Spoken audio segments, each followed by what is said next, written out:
સાબરકાંઠા જિલ્લામાંથી મહત્વના સમાચાર મળી રહ્યા છે તો સાબરકાંઠા જિલ્લાના વડાલી ખેડબ્રહ્મા હાઈવે રોડ ઉપર આવેલ નવા રેલવે અંડરબ્રિજમાં પાણીના નિકાલ માટે લગાવવામાં આવેલી લોખંડની જાળી માત્ર 10 જ દિવસમાં ફરી તૂટી ગઈ।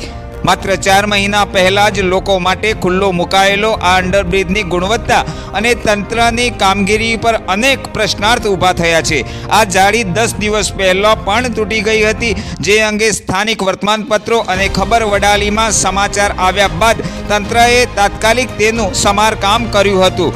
જો કે તંત્ર દ્વારા કરાયેલું આ સમારકામ માત્ર ને માત્ર 10 જ દિવસમાં ફરી તૂટી પડ્યું છે, જે તંત્રની કાર્યશૈલી અને કામની ગુણવત્તા ઉપર ગંભીર પ્રશ્નાર્થો ઊભા કરે છે। સ્થાનિક લોકોમાં આ મુદ્દે ભારે રોષ જોવા મળી રહ્યો છે। પ્રજાના પૈસે બનેલા પ્રોજેક્ટમાં આવી ઢીલી નીતિ માર્ગ સલામતી અને વિકાસના દાવાઓને અસર કરે છે।